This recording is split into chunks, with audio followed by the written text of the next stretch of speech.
Hello, everybody, and welcome to the Thursday edition of Beyond the Darkness. I'm Tim Dennis, filling in for Dave Schrader this week, and I'm going to change things up a little bit here, folks. I'm going to call an audible.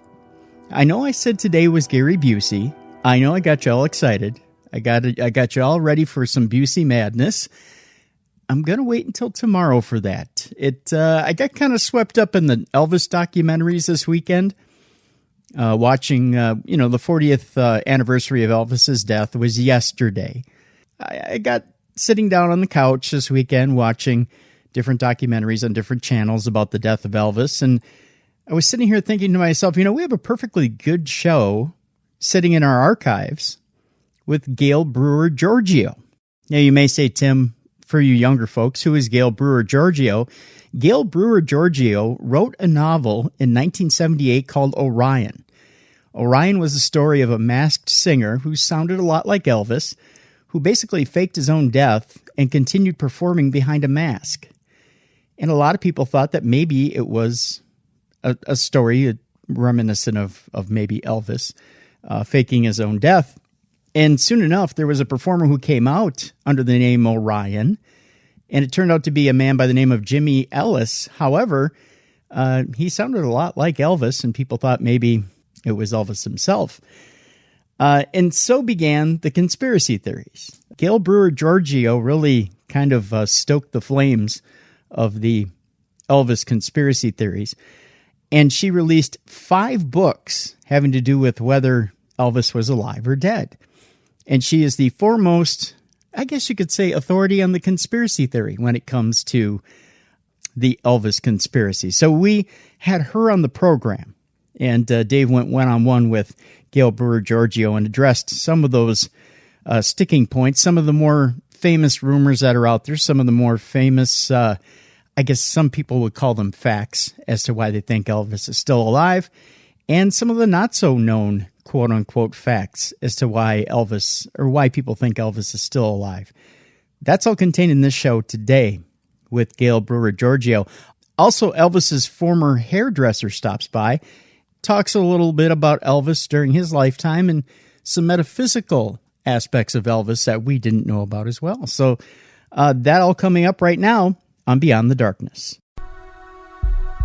Good evening and welcome to the Darkness on the Edge of Town Paranormal Radio Show. I'm your host, Dave Schrader.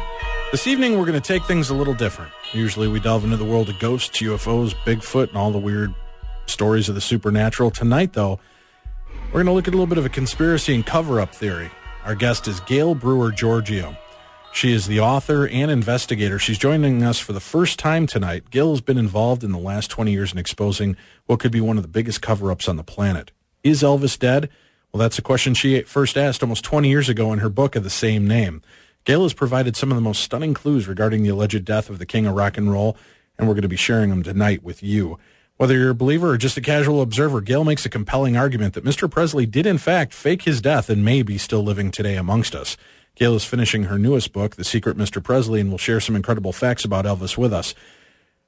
Gail, I'm happy to have you join us here on the show tonight. This is, as I told you on the phone when we first did our pre-interview, I was a big fan of the original book in 1988 and the subsequent follow-ups, and I just thank you for taking the time to be on the show and spend time with us tonight and talk about this. Well, I'm glad I met that one fan. Oh, stop. You sold 1.5 million copies of this book in, 3 weeks? Yeah, we actually sold more, but, that was the first 3 weeks we did, and then we went all over the world. I have my books in Japanese and French. I can't read them. Right. So if they made errors, I wouldn't have known. Well, let me ask you this, Gail. Let's get a little background on you first. How did you get involved? I mean, were you a big Elvis fan to begin with? No, I wasn't. It was kind of strange. A lot of people don't know some of the things I'm going to tell you because I'm on with you a little bit longer than Sure. I'm normally on.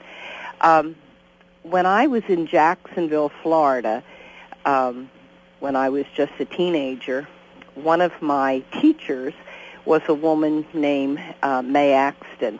Of course, I knew my teacher as Mrs. Axton. What turned out with Mrs. Axton is that she started working for a man on her off hours where she was hunting talent. And she would book the talent on his country fair shows. She went to a little club, and she saw this teenager with a couple backups, and she hired him for the country fair. Of course, it was Elvis Presley. Okay. So the truth is, May Axton is the one who discovered Elvis, and the Colonel didn't even see Elvis to begin with on the country show that he was booked on. May gave me one of the hand pamphlets they gave out at the concerts then, and Hank Snow was the featured artist, and of course the other artists on the handbill were, unknowns basically. They have Elvis's name spelled wrong, so I guess I have a collector's item. No here. doubt, before he was known as anything, right? Just Yeah. So I knew May quite well. Of course, no one knew who Elvis Presley was then. So the fact that she was booking on country fairs and that she booked a talent named Elvis Presley didn't mean much back then. Right. Because he wasn't known. So that was kind of my first, I guess, real connection. May later went on to become quite well known in the music world, and she wrote Elvis's first big hit, Heartbreak Hotel. Oh, really? Yeah. So if you didn't know May's name, she wrote it with a fellow named Tommy Durden. And if you didn't know May's name, you do know the song Heartbreak Hotel. Yeah, definitely. Yeah. So, of course, in those days, when I knew May, Elvis wasn't Elvis. And then I moved to Pennsylvania and lost contact with May. Now, she's also the mother of Hoyt Axton, the actor, correct, right? Okay. Correct, yeah. Okay. And so I lost, contact as you do with your school teachers. And back up a little bit, I didn't know she had written Heartbreak Hotel because I had moved from Florida to Pennsylvania. And when Heartbreak Hotel came out and I saw Elvis on TV and so forth, I didn't have any connection in my mind that May wrote it because you hear a song but they don't say who wrote it. Right. So, it was kind of a blurry time with my connection with May. Many, many years later, and I'm sure you do this in a lot of your shows, what we think is coincidence probably isn't coincidence. Exactly, right. But I had gotten into writing. Well, I ended up in Hawaii first and worked for the Methodist ministry, which was, we were the mission then. This was before Hawaii even became a state. So I was there, and then I got into writing basically at an ad agency, moved back to the States and did like everybody did, who wants to be a writer, found all these rejection slips and put little hearts on them and things like that. But I was writing for newspapers and, kind of cutting my teeth and then skipping ahead quite a bit. I wrote a book called Orion, and a friend of mine in the music business said to me, God, this book sounds like you knew Elvis Presley. She said, it's just incredible. She said, I want to send it up to a friend of mine in the music business. She didn't even tell me who it was. She said, I want her to look at this because she knew Elvis very, very well. The end result was that the woman was May Axton. Now, again, it just didn't dawn on me that Mrs. Axton was May Axton. If you remember, when you know your school teacher. Yeah, exactly. You don't know him as May, right. Yeah. And so, too many years had passed, and the light bulb didn't go on. But anyway, we were invited up to Nashville. Her name was Carol Halupke, was the songwriter. She was in fact, she was songwriter for the state of Georgia. And we went up there to this Tara-like mansion, which is in Hendersonville, Tennessee. And the door opened, and I went, "Oh, my God." And Mae Axton went, "Oh, my God, I don't believe it either." Here it was my 8th grade school teacher. Very cool. Yeah, it was really, really amazing. What was her take on this book when you got it to her?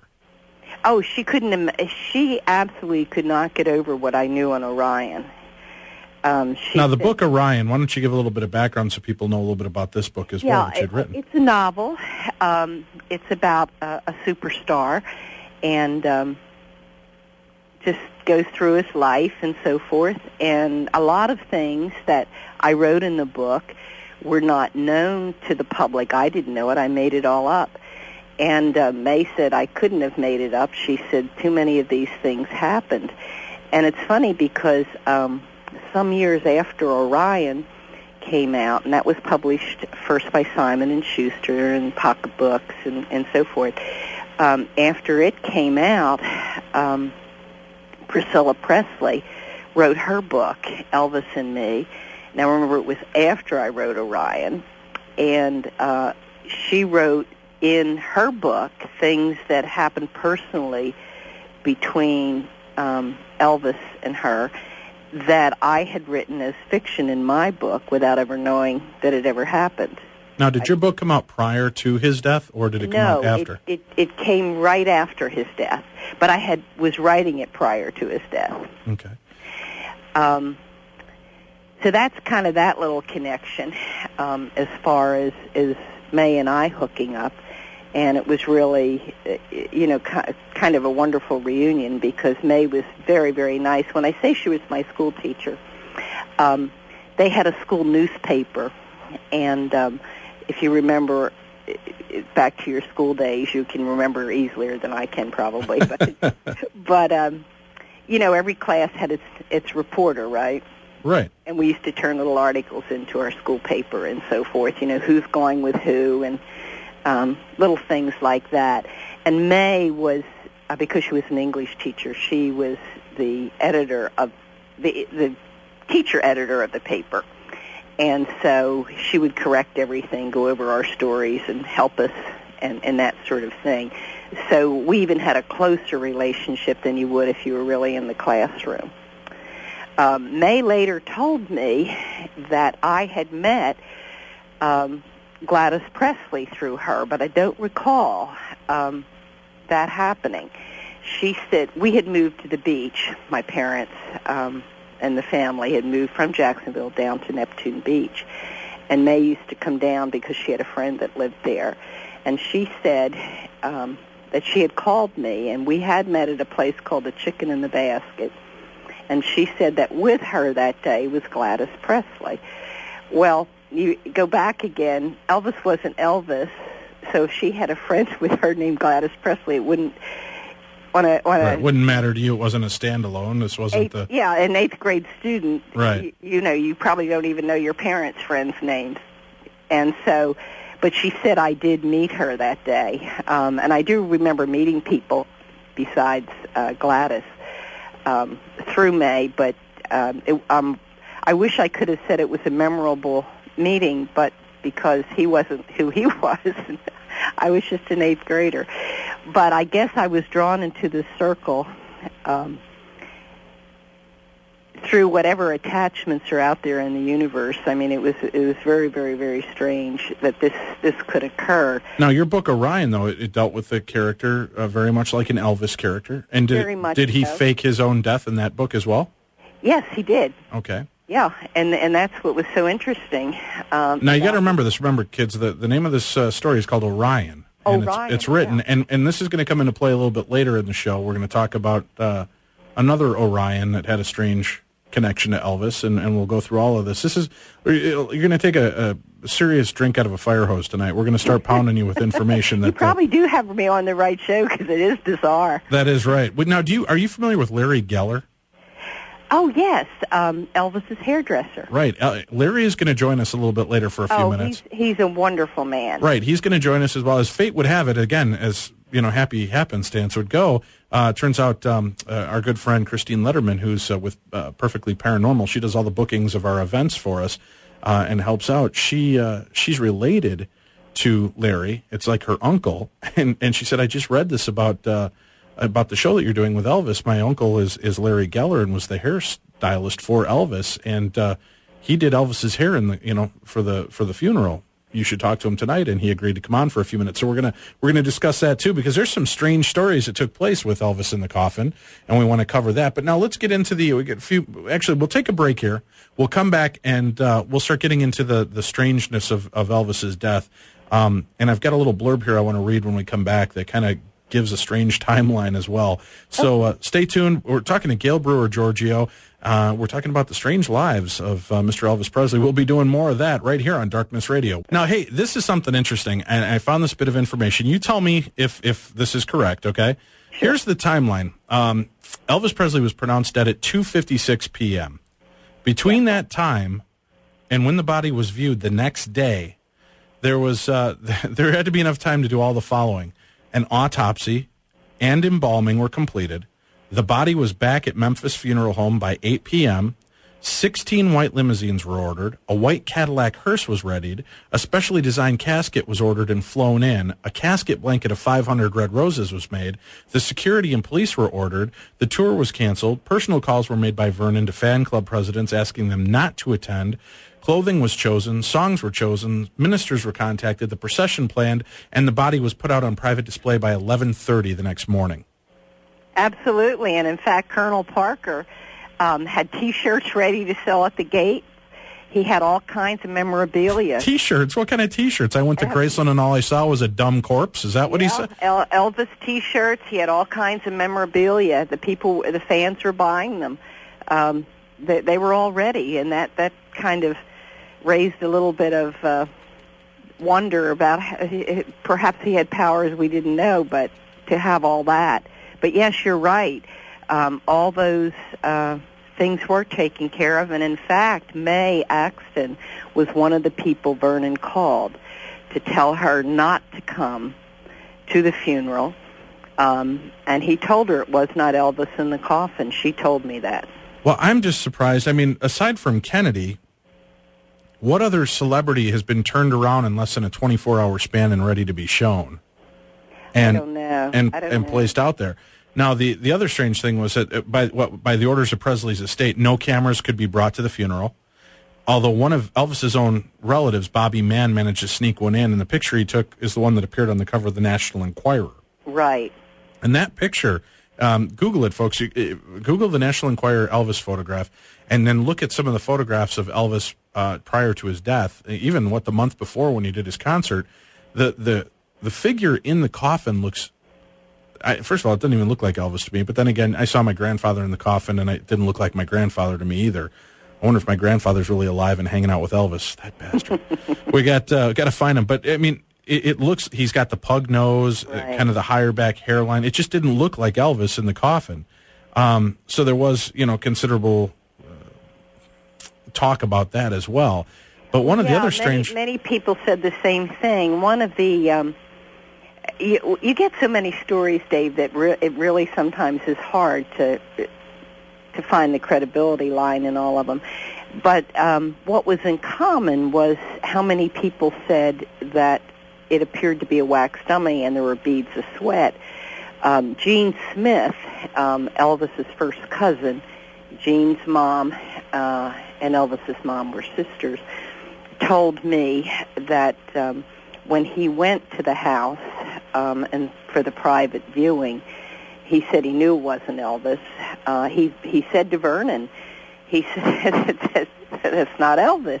He said one of the sideburns had come loose, and he had to glue it down.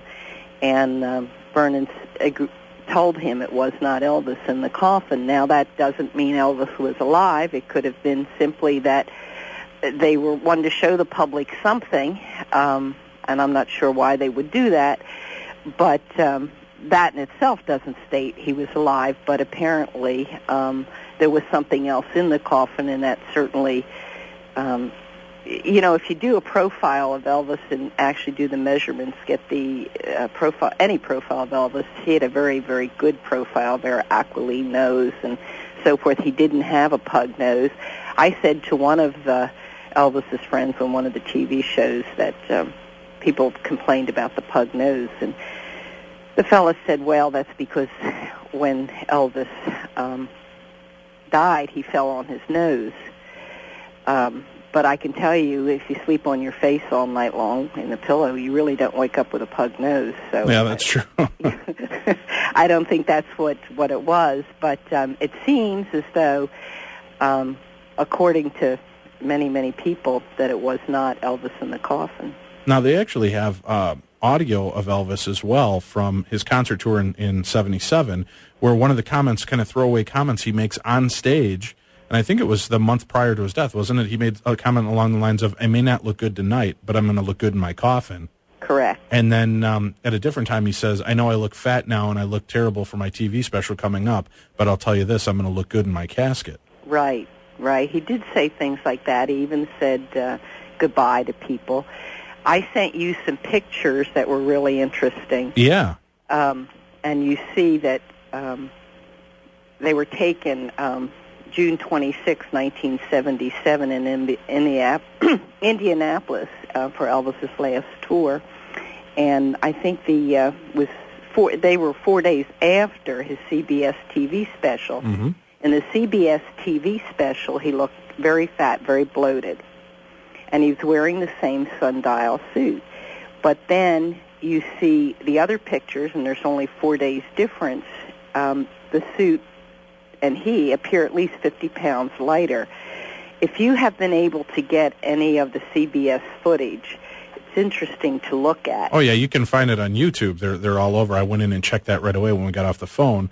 And you can pull up Elvis's last concert stuff on CBS. There's clips from the songs there, and you can see him in the sundial. And he does look puffy. I mean, not even puffy. He looks huge. Yes, he does. For this concert. And for a man who was so vain. I know. But did you notice his arms and legs were not? Right. That was interesting. And a couple times, if you notice, when he tried to bend, he could not bend. He would stoop. And again, when you're looking at these, you have to, and I haven't looked at them for years myself, but you can see some padding. Now, Geraldo Rivera did a show one time where they padded him up and did his face to look so bloated, and it was just amazing what you could do. But when you actually see the pictures of Elvis in his sundial suit, 4 days different from the CBS special, there is a big difference. Would you agree? Oh, yeah, definitely. It appears almost to be hanging on him. Yes. And if you go to Graceland and see this sundial suit, which is on display, it's not that of an obese man. Elvis was, I'm sure, slightly overweight, but he wasn't the way he was on the CBS special. 4 days difference, and you could see the difference. And I don't know how you could lose. If you could lose 50 pounds in 4 days, I want that diet. Yeah, so do I. Well, yeah. It'll be on Oprah next week. It's the Elvis Presley Quick Fix Diet. It'll be on Oprah, I swear. That's right. Let me mention this, too, and we'll start getting more into some of the weird stuff, but I called you right after I saw this, and as a matter of fact, I was sitting here in the studio on Elvis's birthday, and I'm watching the TVs in here, and they're interviewing Priscilla Presley. Correct. And they're talking to her, and I'm watching the scroll underneath of what's being said. And what I find interesting is Larry King presses Priscilla at one point. He goes, isn't it kind of weird that we celebrate the death of the celebrity? You know, why we don't really celebrate any other celebrity's death? And she said, yeah, well, you know, he's a very giving man and did a lot, and people really have fond memories and thoughts of him. And he said, yeah, I get that. And he goes, so he's 74 years old, huh? And Priscilla gets this faraway kind of look in her eyes as she looks off camera, and she goes, yeah, as I sit here, I just have a hard time thinking, oh, my gosh, he's 74. Yeah, I can't believe he's 74. Yeah, I can't believe he's 74. And then she makes another comment, not talking about it as though he could have been 74 or he would have been 74, but she makes another comment along the lines of, yeah, he's 74. Yeah, it's really strange to have him at this age. And then at the end of the interview, Larry King, it's just kind of a throwaway line. He says, Priscilla, tell Elvis happy birthday for us. And she just looks at the camera without a beat and says, okay, Larry, I'll tell him. I'll tell him. I know. Well, the Priscilla thing's been very, very interesting, and I know, gosh, Priscilla's had to have a lot to go through, especially when I get to the point of Operation Fountain Pen. But it's kind of interesting because she has produced a film, a full feature film, called Finding Graceland. Right. Let's talk about that. We got to take a break here. Okay. We'll talk about that. Finding Graceland is interesting. I want to mention that as well, and then we're going to start going back through some of the actual facts from back when the death occurred. But we'll talk a little bit about this film as well and Priscilla's ties to it. Gail, joining us on the line as well, we have Larry Geller, and he's coming in last minute. Larry, thanks for spending a few minutes with us this evening. I appreciate it. Yeah, I'm here. I appreciate that, Larry. Now, is this Dave? Yes, it is. This is Dave from Darkness Radio. We got you on air. And Larry, I actually talked to your niece Christine, and she was telling me that you were the hairdresser for Elvis Presley. Is that correct? Well, that's one of the jobs I had, so to speak. Okay. Met Elvis back in 1957 when I was a kid, and I met him out here in Los Angeles. He was appearing at the Pan Pacific Auditorium, and I was in high school, and I ran up to him, and I said hello, and it was just an amazing experience for me. 3 years later, I'm out of high school, I grew up, and we opened the very first salon for men for hairstyling in America. And within a matter of several weeks, we became the #1 salon in America, doing everyone from Frank Sinatra, Steve McQueen, Rock Hudson, Marlon Brando, name the celebrity, and they came to us. In 1964, I got a phone call one afternoon, and it was one of Elvis's people invited me to come up to Elvis's house. And at that time, I was doing a lot of top celebrities like Steve McQueen, Peter Sellers, Roy Orbison, and the thought of going up to meet Elvis, that was over the top, because I mean he is and was the greatest star in the history of show business. Sure. So I went up to the house, and I walked in, and as I'm walking in, I'm remembering this little skinny kid looking up at Elvis and shaking his hand, and now I walk up to Elvis, and I'm having a flashback. Now I'm looking down at Elvis because I'm 6'2". Elvis was 5'11 and a half. Right. Puts his hand out, introduces himself. We go into his bathroom, and the next 3 hours changed both of our lives. We got into a conversation that was remarkable. I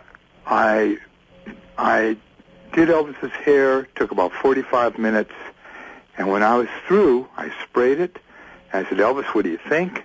And he spun around in the chair, and he said, oh, great, beautiful job. He didn't really care. He looks at me, and he says, well, who are you? What are you into? What are you really all about? I thought to myself, whoa, man, that's really pretty straightforward. Sure. And I said, well, Elvis, you know that I work with celebrities, with Sinatra and McQueen and all these people. But to answer your question, what's more important to me than anything else in life is my search for truth, my search for God. I mean, why are we here? Sure. Do we have souls? Do we survive this life? Is this the end of it all? What is this all about? I said, hey, I realize you're Elvis Presley. You are the biggest star on planet Earth. This probably sounds corny to you. He said, whoa, man, wait. Just wait a second, Larry. You have no idea how I need to hear what you have to say. Please, just keep on talking. Well, this conversation got much deeper. I told Elvis about all the spiritual books I read. And remember, this is 1964. Right. This is before the cultural explosion of the 60s. This is when the Beatles just first was coming on the scene. This is before anything really happened. No one spoke about yoga and meditation and self-realization, spiritual growth. And this is what I talked to Elvis about. And we got into some very deep realities about his life And I'll never forget, Dave, he says to me, why, Larry, why was I plucked out of all the millions and millions of lives to be Elvis and to have the life and career that I have? I know there's got to be a reason. There's got to be a meaning. He said, there's no such thing as coincidence. And this conversation really got into some very interesting inner dimensions of both of our lives. I told him a lot of intimate things about myself, and he shared with me. And at the end of the 3 hours, I said, Elvis, I got to get back to the salon. They're waiting for me. He said, well, I've got a great idea. Go back there, but tell him you quit. You got to work for me full time, man. Wow. What do you think? And you got to bring me some of those spiritual books you've been telling me about. And you've actually got a book out right now that you're touring with, right? It's called Elvis's Spiritual Journey? No. Oh, all right. I have a book that I wrote myself called Leaves of Elvis's Garden. Oh. And it centers upon Elvis's spiritual journey. That's true. And it gets into his hopes, his dreams, his struggles, his aspirations. And Elvis became a voracious reader. And over the years, I brought him every metaphysical, spiritual book on the planet. And by the end of his life, he amassed a tremendous library. In fact, several hours before Elvis passed away, I gave him a book to read, and he died reading this book. And then I went to the mortuary the day after he passed away, and I prepared his hair for the last time for his funeral.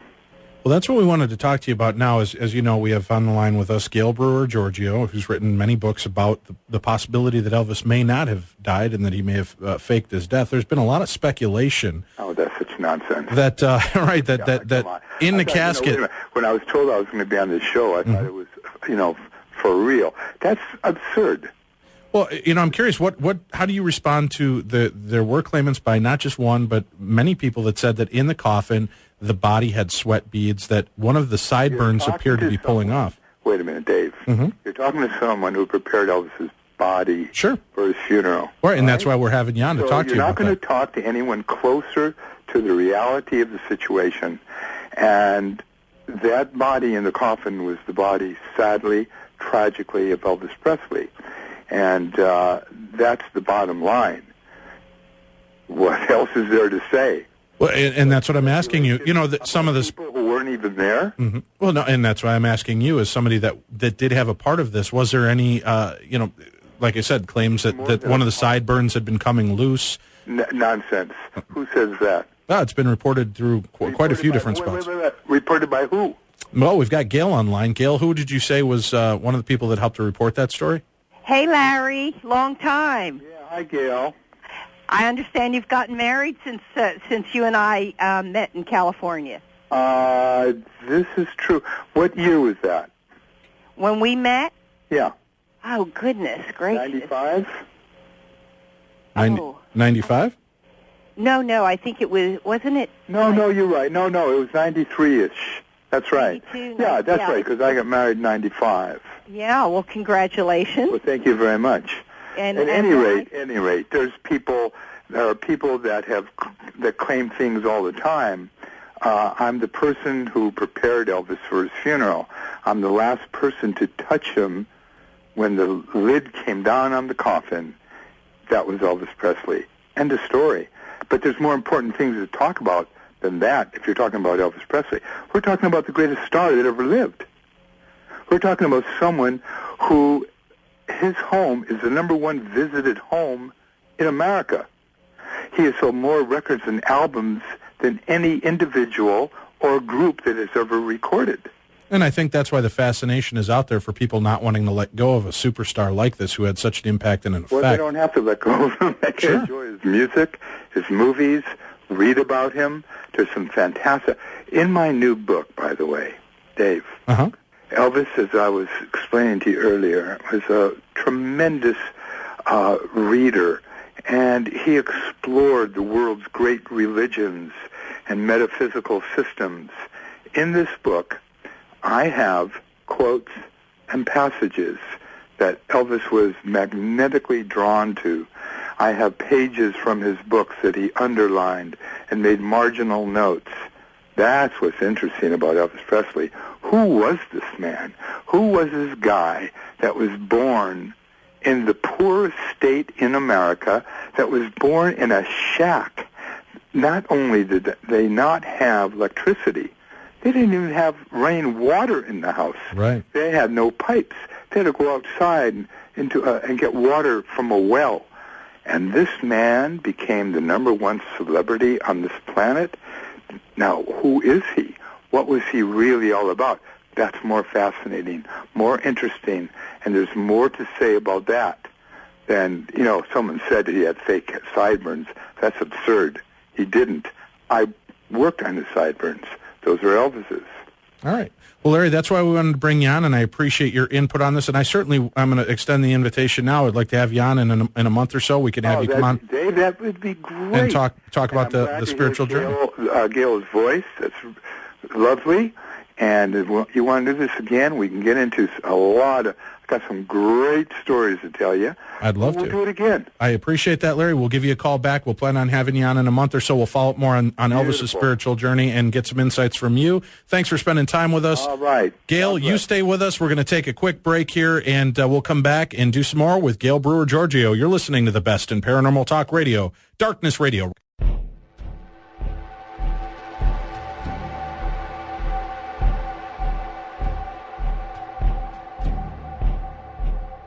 Beyond the darkness.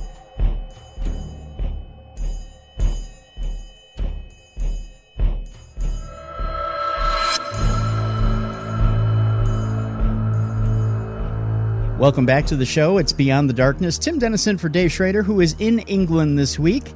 And next week, we should tell you all new shows. This week is kind of a Wayback week as we revisit some of our best ofs this week. Next week, all new shows. So I'll be hosting next week with all new shows. And then Dave returns the week after that. Today, we have an amazing show with Gail Brewer-Giorgio. We are observing the 40th anniversary of Elvis's death by replaying a show that we did with Gail Brewer-Giorgio, who is the foremost author on the Elvis conspiracy theory, the death of Elvis conspiracy theory, and is he alive? And that whole question. We're right in the thick of things with Gail, so let's return to the program. This is Gail Brewer-Giorgio on Beyond the Darkness. Good evening and welcome back to the Darkness on the Edge of Town Paranormal Radio Show. I'm your host, Dave Schrader. Tonight we're straying a little bit from the normal, staying away from ghosts, UFOs, and Bigfoot, and we're talking about Elvis. And I guess in a way Elvis was kind of supernatural his own self, wasn't he, Gail? Well, I think he had a really healthy interest. I mean, just the way this man transcended all religions, all faiths, all races. Everybody loved the guy. Interesting stuff. He also believed in the power of three, as we were talking about. Right. He believed in pyramid power. And, there's a big pyramid now in Memphis. Right. He believed in numerology. When he was little, he used to tell his mother that he talked to angels. Now, he also predicted his own death at his age, didn't he? Because that was around the same age as his mom's passing? Well, they really weren't the same age when they passed. She always was given a younger age because she actually was older than Vernon. Oh, okay. But one of the things that, of course, August 16th, 1977 added up to 2001, which was his theme song. Right. One of the things before we pass on quick to Operation Fountain Pen, and I think it's important, is that I'm not trying to keep a legend alive. I'm only reporting what is being done. Now, we have right here at least 6 people, Priscilla, who did the movie Finding Graceland, and as you've mentioned, has said some very strange things. Right. And there's even a longer list. Marty Lacker, that's Priscilla and Elvis's best man, say he's alive, and they go to great extent on showing how he faked his death. Billy Smith, the cousin, says the same thing. He's alive. He faked his death. Gene Smith says that he is alive, that that was not Elvis in the coffin. In his own book, he says that the conclusion to Elvis's life has not happened yet, and time will know that. Mae Axton had heard from him and told me he was alive. Now, we're talking about people very, very close to Elvis. I mean, I don't think he was much closer than his wife. I got, in the chat room, User86 comes out and says, ask her what made her first believe that Elvis is not dead. What was your first trigger point for you? The very first. I heard rumors, and you probably did too, almost immediately, that something was wrong. Of course, you know, if Elvis did all this, he did leave a lot of clues. You know, the gravestone, headstone. Right. Well, let's go. Let me run through these real quick. Some of the main clues people might not be aware of, but we'll get through them. First of all, Elvis's name is misspelled on his tombstone. Elvis's full name is Elvis Aaron Presley, spelled with one A. Correct. On the gravestone, it appears with two A's. Correct. Elvis Aaron. His father would not have let this happen. When Elvis was born, his name was misspelled on the birth certificate, and his father went to great lengths to get the error corrected. Correct. The spelling of Elvis's name was very important to the Presley family. They wanted Elvis to see that Aaron was part of Garin, which is the middle name for Elvis's twin brother that was a stillborn. Correct. So why the misspelling on the tombstone? Some say it's because Elvis didn't want to tempt fate. Also, Elvis's current resting place is in between his father and his grandmother, and not next to his mother, where he had adamantly requested to be buried. Correct. So it's doubtful that the people closest to him would allow things like this to happen. And Elvis was a very superstitious man, so, you know, why tempt fate again by putting the tombstone in the right place with the right name and everything listed out there? Also, here's some of the other points. Elvis was a very vain man and was embarrassed about his recent weight gain. An astonishing 50 pounds in the month before his so-called death, even though he weighed 250 pounds at the time of his death. His death certificate lists him as a spry 170 pounds. The original death certificate disappeared, and the current death certificate is dated 2 months after his alleged death. Now, I know a lot of people say, well, of course it's going to weigh less because they remove all the internal organs, but they don't put on there the weight after removal of organs. They always put the weight after death. Correct. So that would be a huge swing in a poundage. Now, the other interesting point is that the handwriting on the second death certificate has been looked at and has gone through forensic analysis and is actually believed to be the handwriting of Elvis Presley as well. Yes, we had that done, and other people have tested us. And we have all the mechanisms that they use to do that. And it's kind of interesting, too, because where it said occupation, he wrote entertainer. Which is how he always wrote what he was, as an entertainer, not a singer, not an actor, but he always wrote entertainer. And again, I don't make these things up. I didn't etch the grave or any of that. All I do is report it. When Larry was on, and Larry plays a role in this that he perhaps doesn't know, we'll get into later, all the books that Elvis wrote, or read, rather. The books on display at Graceland are very, very interesting, and I don't have all the list in front of me, but one of them's the Passover Plot, which is the basis of how Jesus hoaxed his own death. Right. There was several others that all were about faking your death. Recently, and I sent you a picture of this, I'll forget to say it once we get into Penn, but on the Parker collection at Graceland, there's a watch there that Elvis gave to Colonel Tom Parker. And again, these are clues that one might look at Graceland. It has 1956 to 1980. How could Elvis have given it to him that late? That's true. Let's go through some of these other ones for people, the basic stuff, before we get into your deeper stuff. Elvis's coffin required several pallbearers because it weighed 900 pounds. Attendants at the funeral reported that the air around the coffin was rather cool, suspected that the coffin contained an air conditioning unit or dry ice to keep a wax body cool, a wax body that was a replica of Elvis designed to fool funeral goers. People want to know, how did the Presley family get a 900-pound custom-made coffin ready for the showing of the body that was held on the day after his death? It takes a lot of time to build such an elaborate coffin. Alana Nash, formerly of the old Louisville Courier-Journal, who who viewed the body in the casket twice, commented on how wax it looked. LaCosta was a sister of Tanya Tucker, said, "We were right up to the casket and stood there, and God, I couldn't believe it. He looked like a piece of plastic laying there. He didn't even look like Elvis. He looked like a dummy, more like a dummy than a real person." Also, why was the funeral done so quickly? A lot of people speculate that the immediacy was to intend to keep people that would know Elvis away from being able to attend that quickly. Also, Elvis was an 8th-degree black belt whose hands were rough with calluses, yet the body in the coffin had hands that were soft and pudgy. The body in the coffin also had a pug nose and arched eyebrows, unlike Elvis. And most importantly, one of the sideburns of the corpse, as we mentioned earlier, was falling off. And they said that one of his cousins glued it back down. 2 hours after Elvis's death was announced publicly, a man who reportedly looked remarkably like Elvis purchased a ticket for Buenos Aires, paid for it in cash, and used the name John Burroughs, which was a name that Elvis used as an alias several times. He also had a few books that were considered to be his most prized possessions. He had a Bible, several pharmaceutical books, books on death, and most importantly, Chiro's Book of Numbers and the Autobiography of a Yogi. After his death was announced, these books disappeared and were never recovered. Also missing were specific pieces of jewelry and pictures of his mother. And then in the weeks preceding his alleged death, Elvis's actions were not those of a man who was about to embark on an extensive U.S. tour. He ordered no new suits despite having gained 50 pounds since his last tour. He fired several employees that he had relied upon for a long time. And then 2 days before his death, Elvis telephoned a friend of his named Miss Foster. She'd been friends with him for a long time, said that he told her he wasn't planning on going on the upcoming tour, that it had been canceled, and when he had asked if she was ill, she said he was fine, and that she should not ask any more questions or tell anything, that she would not believe what she reads. Just kind of go over that, kind of brushing that person aside, telling him, don't worry about what you're about to hear. Also, the day after Elvis's alleged death, a woman named Lucy DeBaron, a former lover of Elvis, received a single rose in the mail.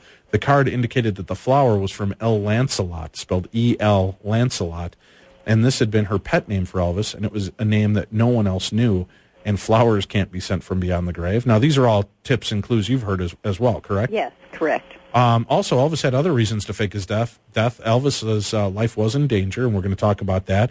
He had recently lost $1,300,000 in an airplane real estate deal with the California-based organization called the Fraternity that had links to the mafia. It's speculated that he corroborated with the government to expose the organized crime ring in exchange for protection. We all know he was a prisoner of his own fame, so there's a good reason to try to get out of it.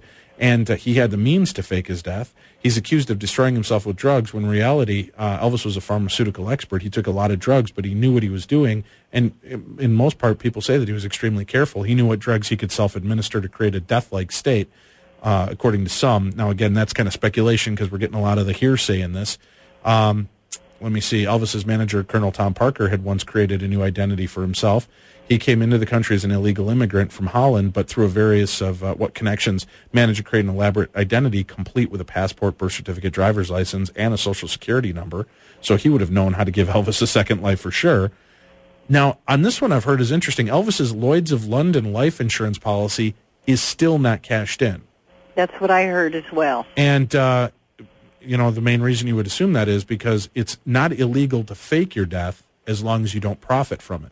Correct. So is this Lloyd's of London policy sign that, well, we can't cash it in because, they will do an investigation. And you don't have to necessarily cash a policy in. Right. You can keep a policy and collect interest and let it grow. I'm playing devil's advocate with myself here. Sure. But that's for a man who supposedly had some financial problems, and the estate did then, doesn't now. That some of those things were very, very strange. There was the helicopter, too. Yeah, go ahead. Which was what? There was a helicopter that hovered over Graceland just moments before Elvis was found dead. Yes, and actually, a sheriff I talked to. Monty Nicholson, right? He had a book out, which I don't want to tread on his book. But, sure. He was seen going off in a helicopter. They're just all there's so much. And we were talking about Elvis being recognized and so forth, and you had said something about Elvis being spotted and this and that sort of thing. And, of course, there's probably more Elvis lookalikes on this planet than we can even imagine. But a story I was told by one of his friends at Graceland, you probably heard it too, is before he, quote, died, there was a call for lookalikes at a Memphis theater, and he always got a kick out of it, and he went upstairs and kind of put a little black on his sideburns, because normally his hair was gray, as Larry can tell you. He dyed it. And he put on his Elvis outfit and the glasses and drove himself down to the theater and mingled with all the people that looked like him. They're going, hey, baby. He's going, hey, baby. And then he comes back to the house, and he's telling everybody about it, and they're laughing. He said, no, that's not what's funny. He said, I tried out and didn't make it. So they didn't think he looked or sounded like the real Elvis, which goes to show you probably could walk around. And there's a story. And there's so many people out there that try to look like Elvis that there's probably a good enough chance he could sneak in and around and nobody would be able to pick up on it. Colonel Parker one time challenged Elvis and said, because Elvis was complaining. They were in Vegas. He was complaining about not being able to lead a normal life and walk the streets. And Colonel said, I'm going to make a bet with you. You just come on out, dress like Elvis. And he said, just stand against the building. Just stand there and let people walk by. He did. He stood for an hour. Nobody bothered him. Interesting. We have to take another break.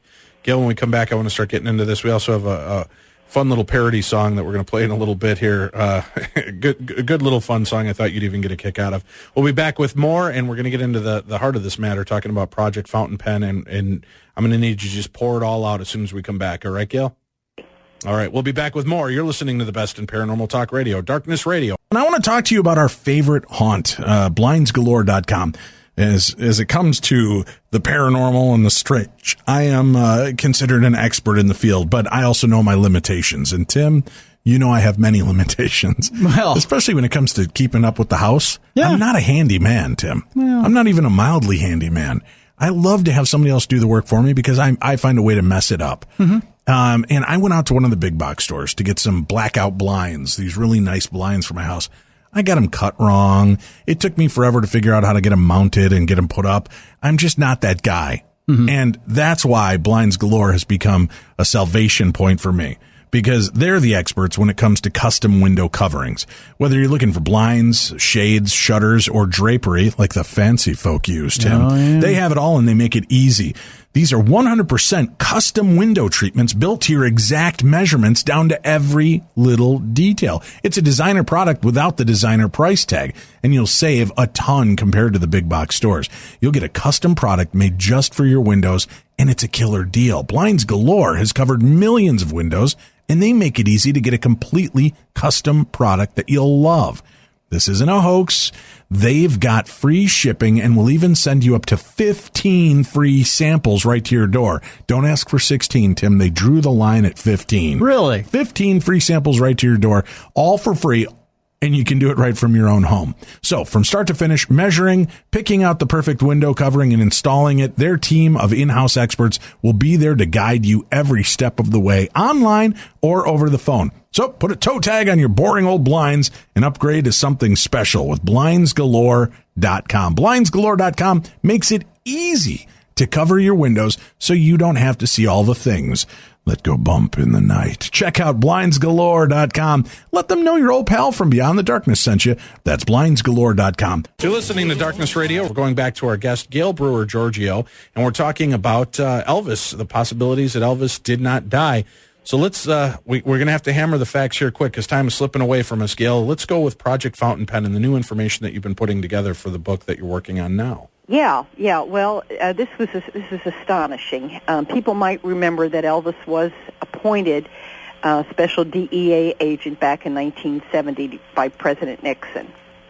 This is important to know because we're going to get into why the FBI called upon him. In fact, Larry Geller was with Elvis, and Elvis showed him the black book that only true agents get. This was June 26, 1977, and he said... Larry Geller said that Elvis is scared and nervous. After dozing off, Elvis begins to mumble in a frightened voice how they're going to get Lisa, they're going to trap her. During this time, Elvis states that Lisa will be brought to Graceland and that, quote, many changes will be made. Okay, let's find out what was going on that made him nervous and so forth. In 1974, the FBI began one of its most important in dangerous investigations. This was called Operation Fountain Pen, or Pen for short. It was a highly classified and secretive investigation that continued through 75, 76, and 77. Now, this undercover investigation focused upon an organization called the Fraternity, which was characterized by the FBI as being composed of approximately 30 to 40 of the world's top racketeers. Now, some of the members were connected to powerful mafia bosses, including the notorious Gambino family. One fraternity member was an old partner of New Jersey mafia boss Sam the Plumber D. Cavalcanti. Now, many of these fraternity members of the fraternity had victimized countless people for billions of dollars, millions of dollars. By the time the FBI succeeded in infiltrating the fraternity in 76 and 77, the criminal activity was an all-time high. What they needed, Dave, was a victim to testify against the mob, and you know that's kind of hard because victims often get terrorized, and sometimes they don't show up at all. They went to Elvis Presley. Now, why would they have gone to Elvis Presley? First of all, one of the members of the fraternity, Peter Pro, was Elvis's airplane broker, and at this point, Elvis had already been swindled out of a great deal of money. And so they convinced Elvis that if he would work with them in testifying against these men, they could bring them to trial. Now remember, everybody else would not testify against these men, but Elvis decided to do it. He would testify it. He would serve America, because that's what he said he would do when he was appointed a DEA agent.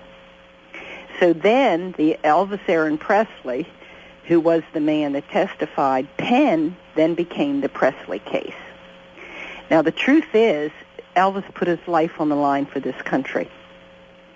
In fact, I think I sent you one of these documents. Yep. It shows the Department of Treasury. Yes. And they're dated 82, November, December, and it does say that there's an undercover agent in Elvis's band. There's 2 letters there. That's right. Right. Now, what I did, and of course, we're just there. Unless you get the FBI files, you're going to have to take my word they exist. I went over 30,000 pieces of paper. It's an interesting case, and that's why I actually had to get a document examiner to look at the FBI files to glean from it a readable story, because if you've read FBI files, there's a lot of blackouts. These files were not readily available when Elvis, quote, died. But the truth is, Elvis was working on this case up until and after August 16th, 1977. In fact, on August 15th, 1977, Elvis testified to the Memphis grand jury behind closed doors. On August 15th, he began to testify against the mob. On the 16th, Elvis was out of there because the mob can't kill a man that's dead. Right. That's the case in the nutshell without, going through all the intricacies. However, there's an interesting timeline that deals with, I'm trying to get it here on my desk so I don't foul it up, that deals actually with what Elvis was doing during this time. May 6th of 77, now remember, Operation Fountain Pen is winding down. Elvis is going to have to get out of there. Elvis is going to have to appear to the public to be dead. The Mafia probably wouldn't believe he was dead unless his body was put on display, because he was only 42 years old. Right. He had never... Now, this is in one of the files? The what? The information that you're reading. Yeah, well, this is, the timeline is all... You have to glean it out. It's not the way I have it, Right. What I'm doing for research. Okay, on May 6, 1977, Elvis told his backup singer, Kathy Westmoreland, he said, "I look fat now, but I'm going to look good in my casket." June of 77 became one of the busiest months of Elvis's life. 2 separate tours are scheduled. Colonel Parker has already cut a deal with CBS for a live tape concert. On June 13th, 77, Elvis calls President Jimmy Carter at the White House at 6:10 p.m. Call's not completed. At 8:43 p.m., Elvis again calls the president. Call's not completed. On June 14th, President Jimmy Carter calls Elvis at Graceland at 5:18 p.m. Presley and the president talk for 6 minutes. Approximately 1/2 hour later, the president's contacted by Peter D. Benziker, who's the administrator of the DEA, of which Presley's an agent.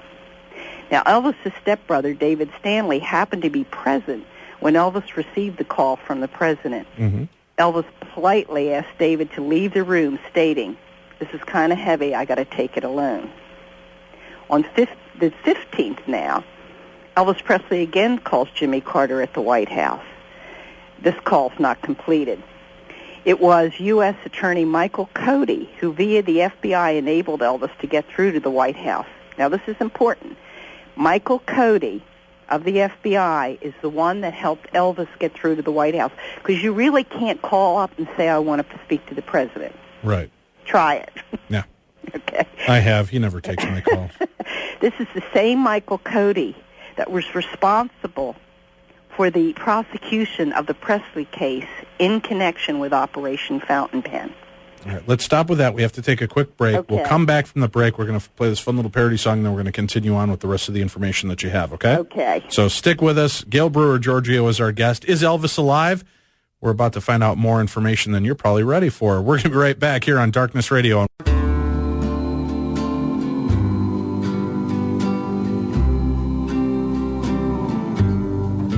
You'll be lonesome tonight. You won't see me tonight. I'm so sorry, but we'll stay apart. Does your memory stray to that hot August day when the pills and the grease stopped my heart? Will the trailer you came from seem empty and bad when I'm 6 feet under and staying right there? Though your heart fills with pain, I won't come back again. Sorry, dear, you'll be lonesome tonight.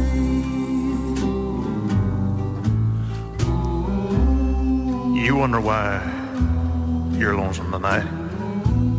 Well, you know, someone said all the world's a stage and each must play a part. Well, fate made you a sick groupie thinking we're sweethearts. Your first act was joining thousands of other pilgrims from all over the world, spending your entire life savings to come to Graceland. Well, then came Act 2. You looked like a fool running to the pool when the tour guide said I was a mom and daddy out back. Honey, you cried, said you loved me with candle wax dripping all over your hand tonight. But I'm not the great pumpkin in some Charlie Brown flick, and coming here each year, it just ain't right. Why? 'Cause I'm dead. And believe me, honey, there's no doubt. So go get some of that Lemon Tender Kleenex at the gift shop on your way out. Write your name by the gate. You're more than 20 years too late. Sorry, dear, you'll be lonesome tonight.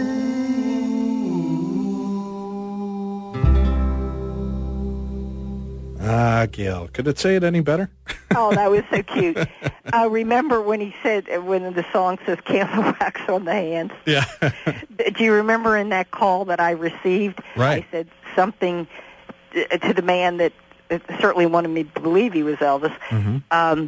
That people said it was a wax dummy in the coffin, and he laughed. He said, well, thank God nobody lit it. It had been a meltdown, a nuclear meltdown. So it kind of reminded me of that, you know, if it was Elvis on the phone, he had a sense of humor. Right, and you did receive a phone call from somebody claiming to be Elvis. You recorded as much of the conversation as you could, and you actually had people that knew him weigh in on it.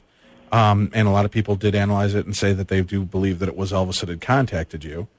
So that's, again, interesting stuff. And I'll mention real quick, Joe CP from our chat room says he's an embalmer, a funeral director, and there is another discrepancy. The form that everyone is claiming to be Elvis's autopsy report is not an autopsy report.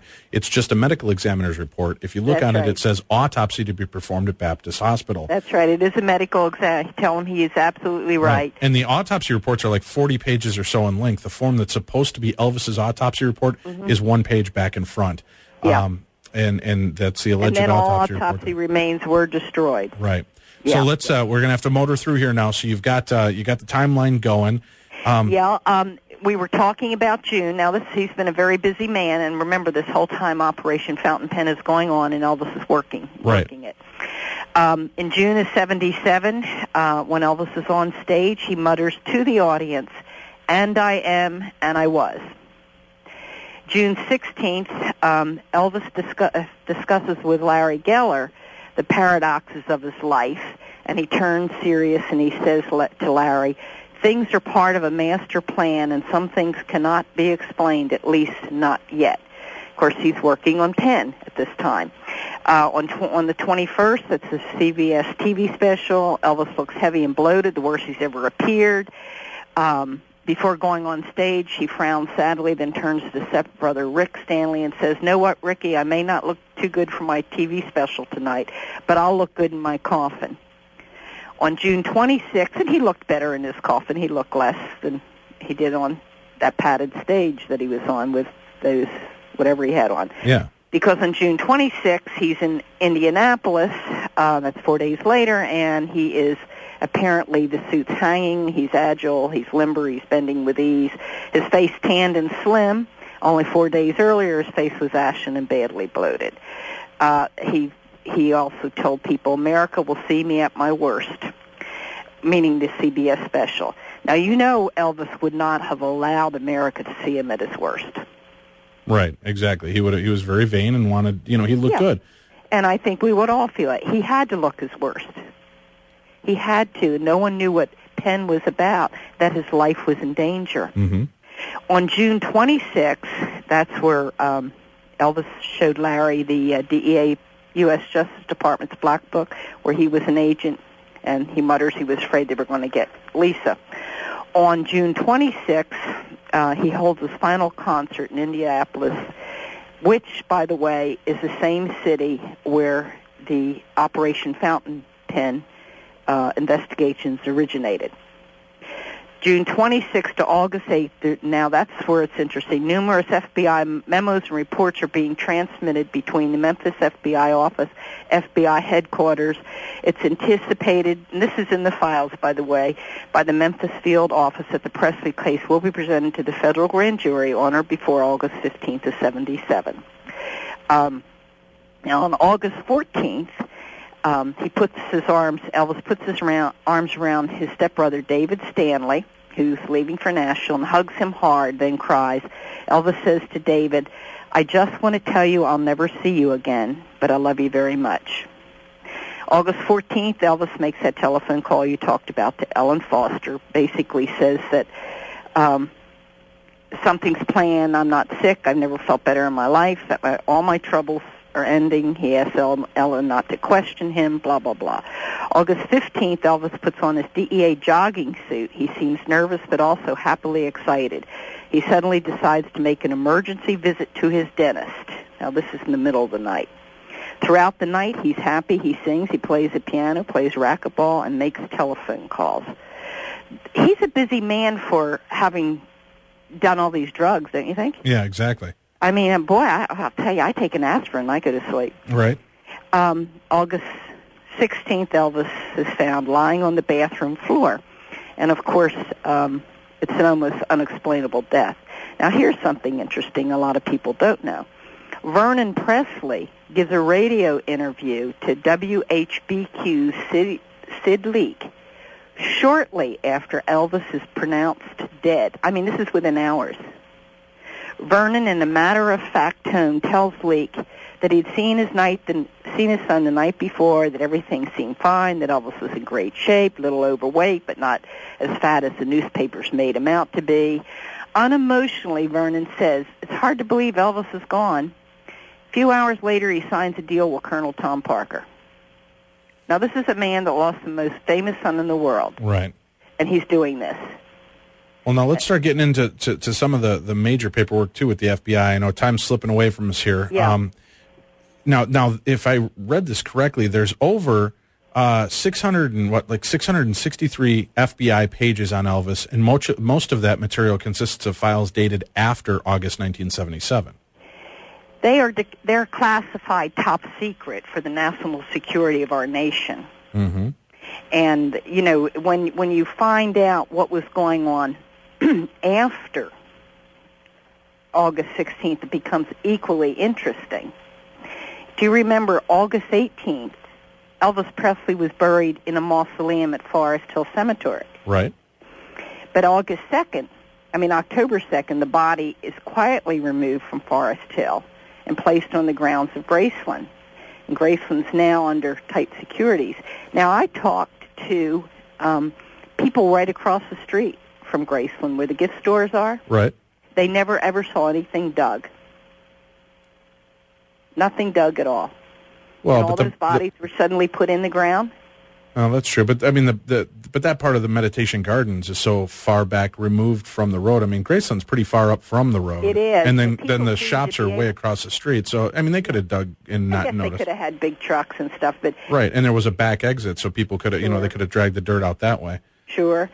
There's always, and you're a good devil's advocate too, there's always that, but I'm just going through some of the things that people have said to me. They said people around the gates, there are always people around the gates. Right. Now, on August the 13th of 77, this is where the sealed indictment is presented, and that did charge, remember, he gave his testimony on August 15th.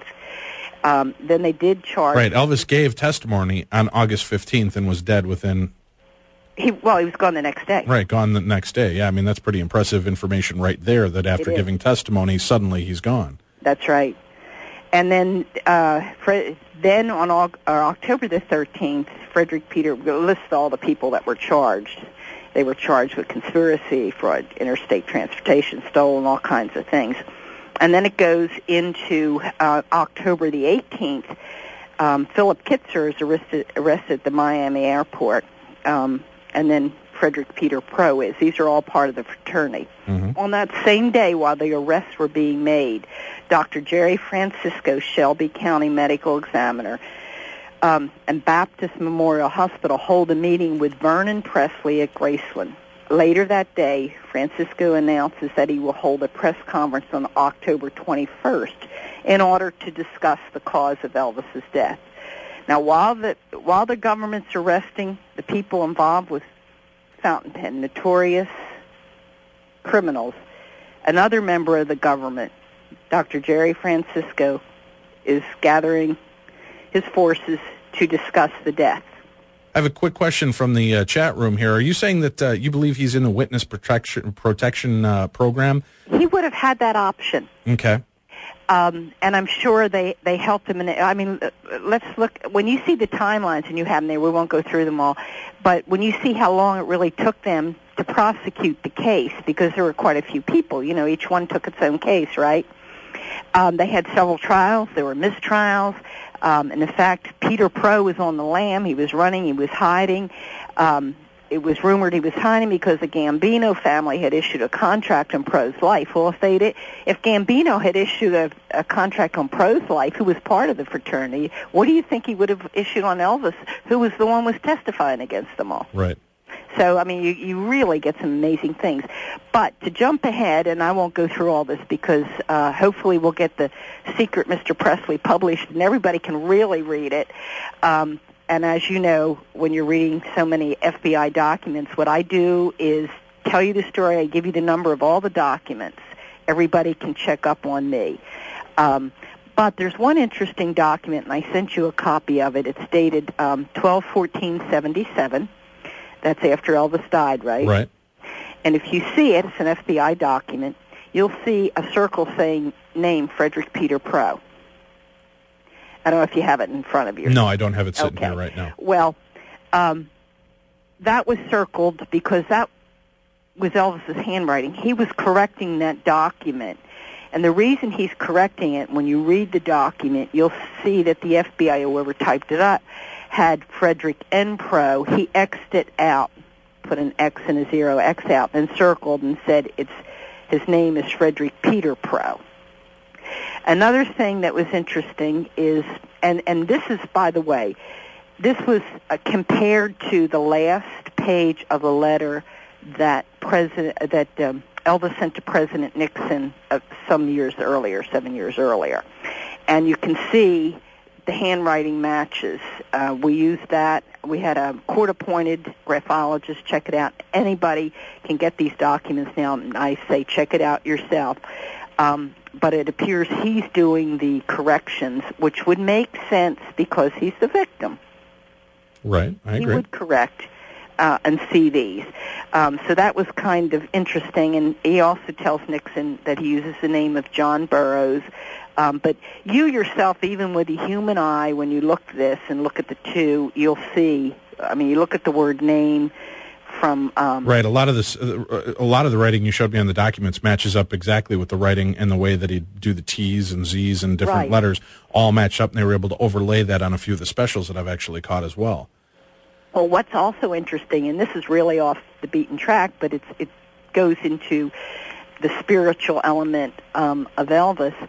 Every time we were looking at a document, they would have right over where it said Elvis A. Presley, and then it'll have in the FBI deceased. But over it, he put a little circle with a dot in it. And I'm thinking, and this is all through the FBI files. Every time he corrects one, and every time his name says deceased, he puts that little circle with a dot. Well, you have a tendency to say, what is that? You know, is that another little notation? What exactly does it mean? Well, in all the astrology and symbology that he studied, a circle with a dot in it actually means still on Earth. Oh, really? Yeah. Okay. And that kind of falls in line with a double A on the grave that, you know, if you're not really buried there... Don't tempt the fates, right. You're making your claim. And by the that you're way, still at the being grave site, he also has the name Jesse. They have a plaque there, Jesse Guerin. Right. He added another letter to Jesse's name. Jesse is normally on the birth certificate, Jesse, Guerin Presley. On his grave, Elvis should have had Elvis Aron Presley, and it should have been Jess, but he put on the plaque at Graceland Jessie. Right. He added another letter, just like he added another letter to his own grave, because Jesse was his twin brother. And in numerology, I guess he needed the same amount of numbers. Well, now, let me ask you this, Gail. People are pressing me in the rooms. Do you believe Elvis Presley died in August of 1977? No. Do you believe that Elvis Presley is still alive? Well, with what you said, Larry King said. Right. And it's you can watch it. As a matter of fact, I TiVoed it. I right. saw it at myself. And, but I mean, at least your, verification that did happen. I got a lot of calls on that. Did you hear what, why the movie Finding Graceland? Why Marty Lacker and them coming out and saying all these things? And, Priscilla, if you notice, too, Priscilla doesn't say he's dead. No, she never refers to him as being dead in the interviews that I keep Gone seeing. away. Right. And she even said to Larry a year or two ago when she had him there at Graceland, something about, they were showing the, is it the jungle room where the pool table is? And she said something about, Elvis just loves to come here and play pool. And and Larry said something about, you mean he used to love to play pool here, and Priscilla caught herself. Oh, yeah. I mean, she never talks about him. She calls him a living legend in many articles. And it's an interesting thing, too, that she, the divorced ex-wife of Elvis would take over his whole estate. Well, she's not divorced. I remember I sent you the final. Right. That's my lead-in for you. Oh, thank you. I'm really good at this, aren't I? No, you're doing great. Yeah, they didn't pick up their final judgment. And Priscilla also, in her book, Elvis and Me, has a copyrighted under Graceland Incorporated. So she really wasn't his final, the ex-wife. And people used to say, gosh, why is the ex-wife running the estate? Why is she in charge? Yeah, another interesting thing a lot of people don't know, and we're running out of time here quick, though, is she had always made a comment she wouldn't have another child unless it was Elvis's, because it wouldn't be fair to that child to have Lisa Marie as her brother or sister. Yet there is another child, a boy. March 1st, 1987. Right, born in 1987, and the name on the birth certificate, they give the name of the father, which is, to me, sounds like a big BS name anyway, but there's no address, there's no... no, he's unknown. Right, there's no address, there's no ethnicity known, everything on the deal is unknown, and actual people have come forward that the kid has gone to private school all this time, and his name is what? His name is Navarone, which if you look right in the middle, there's Aaron. Right, Aron, again, in the middle of the name. But he vanished, or not vanished, but he's going to school. People that have actually attended the school say that he looks like a light-haired version of Elvis. Well, when he was little, yeah. And Elvis, of course, a lot of people don't know, had dirty blondish hair. It wasn't black. He dyed that. One of my agents said that his daughter and Priscilla's son were registered, and he thought it did. I looked up the pictures of him. There's not a whole lot. I kind of think he looks more like Priscilla. Right. Well, let me ask you this. I got to just wrap this up. John Cotner. Are you familiar with John Cotner? The name rings a bell. He's the mystery man on YouTube that looks very much like an old Elvis with white hair and beard and mustache. Now, there is another gentleman. We'll wrap this up in about 10 seconds here, but there's a gentleman in Tennessee, right, that owns a huge plot of land that actually has armed guards and goes by the name of John Burroughs. Yes. And that was Elvis's name that he used. That's the name he used. This John Burroughs purchased horses from a local vendor. The vendor said, "I know who you are." Or John Burroughs' comment said, "Well, good luck proving that," right? Right. Interesting stuff. Well, I hope your book comes out soon. We're going to keep an eye on it. Gail, it's been a pleasure talking to you. You have a book coming out too, don't you? Yeah, we're working on that. It'll be out this year. So thank you very much. We'll talk to you again soon. Thank you all for tuning into the Darkness on the Edge of Town Paranormal Radio Show. For more information on Gail Brewer-Giorgio, check out our website. We'll put you in touch with her. Thanks again, Gail. Thank you all for tuning in, and we'll be back again. So there you go, folks. That's the program with Gail Brewer-Giorgio. Elvis would have been 82 years old now. If you think about it, 40 years into this, do you really think Elvis has been gone all this time? Do you think he's been dead the entire time? Do you think he actually faked his death and has been able to stay away from society? Do you think he's made himself known throughout the years? I guess it's up to you to decide. A lot of people say that he's in that coffin in Graceland, and a few of the specials I saw this weekend believe that there are some people close to Elvis that believe, you know what, he's in that coffin. There's no doubt about it. Who knows? I won't weigh in on this, and maybe Dave and I will talk about it when he comes back from England in another week or so. Tomorrow, as promised, Gary Busey and Parashare. We'll do both of them tomorrow here on the best in Paranormal Talk Radio. This is Beyond the Darkness.